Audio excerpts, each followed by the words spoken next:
ಇತಿಹಾಸ ಪ್ರಸಿದ್ಧ ತುಮಕೂರು ಜಿಲ್ಲೆಯ ಧಾರ್ಮಿಕ ಕ್ಷೇತ್ರ ದೇವರಾಯನ ದುರ್ಗದ ಶ್ರೀ ಲಕ್ಷ್ಮೀ ನರಸಿಂಹಸ್ವಾಮಿಯ ಬ್ರಹ್ಮರಥೋತ್ಸವವು ಶುದ್ಧ ನಕ್ಷತ್ರದಲ್ಲಿ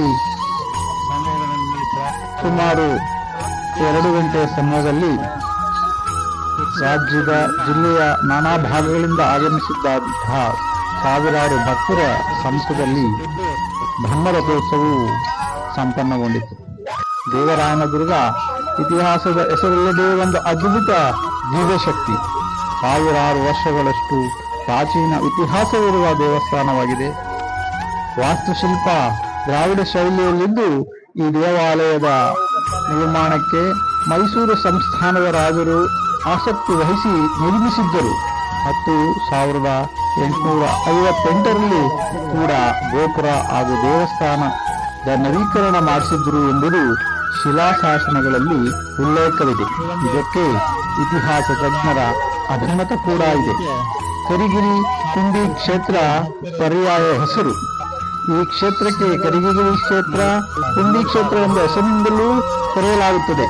ಈ ಸ್ಥಳದ ಮಹಿಮೆಯೇ ಹಾಗೆ.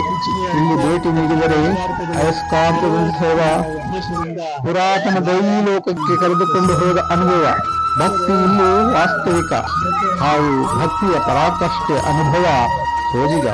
ವಾಸ್ತವದಲ್ಲಿ ದೇವರಾಯನ ದುರ್ಗ ಹೆಸರಿನಲ್ಲಿ ದೇವರಾಯ ಎಂದರೆ ನರಸಿಂಹ, ವಿಷ್ಣುವಿನ ಅವತಾರ. ದುರ್ಗ ಅಂದರೆ ಗಿರಿಗಳ ಮಧ್ಯೆ ನೆಲೆಸಿರುವವ ಎಂಬುದು ಇದರ ಅರ್ಥ. ಗಿರಿಗಳ ನಡುವೆ ಇರುವ ಈ ಕ್ಷೇತ್ರಕ್ಕೆ ಕರಿಗಿರಿ ಎಂದೂ ಹೆಸರಿದೆ.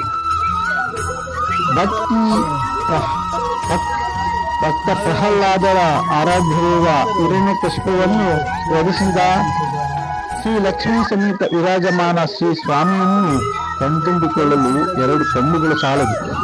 ಈ ಕ್ಷೇತ್ರದಲ್ಲಿ ಶ್ರೀ ಭೋಗಾಲಕ್ಷ್ಮೀ ನರಸಿಂಹಸ್ವಾಮಿ ಮತ್ತು ಶ್ರೀ ಯೋಗಾಲಕ್ಷ್ಮೀ ನರಸಿಂಹಸ್ವಾಮಿ ದೇವಸ್ಥಾನಗಳಿದ್ದು, ಪ್ರಥಮದಲ್ಲಿ ದುರ್ಗದ ತಪ್ಪದಲ್ಲಿ ಇದೆ. ಬೆಟ್ಟದ ಮೇಲೆ ಯೋಗಾಲಕ್ಷ್ಮೀ ನರಸಿಂಹಸ್ವಾಮಿ ದೇವಸ್ಥಾನ ಇದೆ.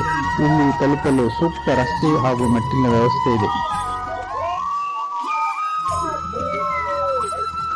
ಈ ಜಾತ್ರೆಯ ರಥೋತ್ಸವದ ವಿಶೇಷ, ರಥೋತ್ಸವದ ಸಮಯದಲ್ಲಿ ಗರುಡ ಪಕ್ಷಿ ರಥದ ಮೇಲೆ ಒಂದು ಸುತ್ತು ಬಂದ ನಂತರವೇ ರಥೋತ್ಸವಕ್ಕೆ ಚಾಲನೆ ನೀಡಲಾಗುತ್ತದೆ. ಇದು ಪ್ರತಿ ವರ್ಷ ತಪ್ಪದೆ ನಡೆಯುವ ಸಂಪ್ರದಾಯ ಹಾಗೂ ಮಳೆಗಾಲದ ಸಮಯಗಳಲ್ಲೊಂದು.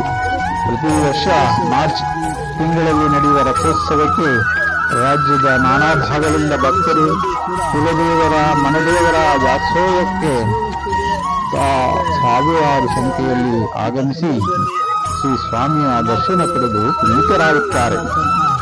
ಶ್ರೀ ಕ್ಷೇತ್ರಕ್ಕೆ ಜಾತ್ರೆಯ ದಿನವಾದ ಇಂದು ಸರ್ಕಾರದಿಂದ ವಿಶೇಷ ಬಸ್ಸುಗಳನ್ನು ವ್ಯವಸ್ಥೆಯನ್ನ ಮಾಡಲಾಗಿದ್ದು, ತುಮಕೂರಿಂದ 10 ಕಿಲೋಮೀಟರ್ ಹಾಗೂ ಬೆಂಗಳೂರಿಂದ 70 ಕಿಲೋಮೀಟರ್ ದೂರವಿರುವ ಈ ಕ್ಷೇತ್ರಕ್ಕೆ ಬರುವ ಪ್ರಯಾಣಿಕರಿಗೆ ವಿಶೇಷ ಬಸ್ಸುಗಳ ವ್ಯವಸ್ಥೆ ಮಾಡಲಾಗಿತ್ತು. ಇಲಾಖೆಗೆ ಒಳಪಟ್ಟಿರುವ ಈ ದೇವಸ್ಥಾನವು ಸರ್ಕಾರ, ದೇವಸ್ಥಾನದ ಆಡಳಿತ ಮಂಡಳಿ, ಭಕ್ತರ ಸಹಕಾರದಿಂದ ಯಶಸ್ವಿಯಾಗಿ ನಡೆಯಿತು. ಜಾತ್ರೆಯಲ್ಲಿ ಭಕ್ತರಿಂದ ಕಟ್ಟಲುಗಳ ತಾತ್ಕಾಲಿಕ ನಿರ್ಮಾಣ, ಅನ್ನದಾಸೋಹ ವ್ಯವಸ್ಥೆಯನ್ನು ಕಲ್ಪಿಸಲಾಗಿತ್ತು. ಬಿಸಿಲಿನ ಕಾರಣ ಬರುವ ಭಕ್ತರಿಗೆ ಮಜ್ಜಿಗೆ, ಪಾನಕ, ಕೋಸಂಬರಿ ಹಾಗೂ ಕಲ್ಲಂಗಡಿ ಹಣ್ಣಿನ ವಿತರಣೆ ವಿವಿಧ ಸ್ಥಳಗಳಲ್ಲಿ ಹಮ್ಮಿಕೊಂಡಿದ್ದ ಕತ್ತಲುಗಳಲ್ಲಿ ಭಕ್ತರುಗಳು ಸರತಿ ಸಾಲಿನಲ್ಲಿ ನೀಡಲಾಯಿತು.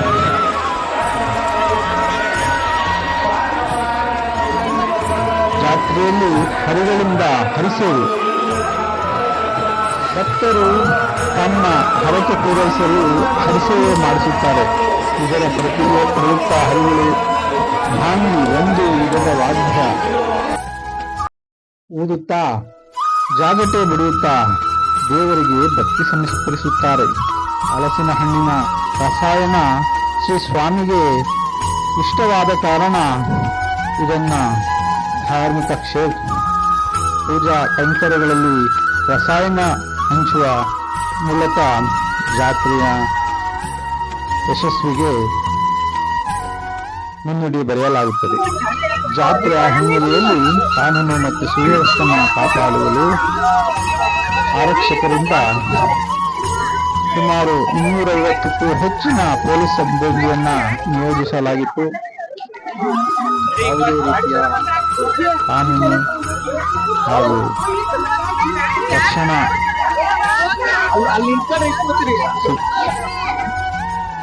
ಪ್ರಯುಕ್ತ ಈ ಒಂದು ವ್ಯವಸ್ಥೆಯನ್ನ ಮತ್ತು ಸಾರಿಗೆ